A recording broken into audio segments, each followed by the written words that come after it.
Поднялся один Хучбар, израненный и истекающий кровью. Крикнул Хучбар: «Есть ли кто в живых, чтобы встать рядом со мной?» Никто ему не ответил.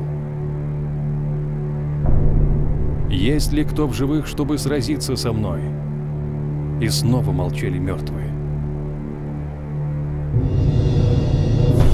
Оперся Хучбар и меч и крикнул в последний раз по-волчьи: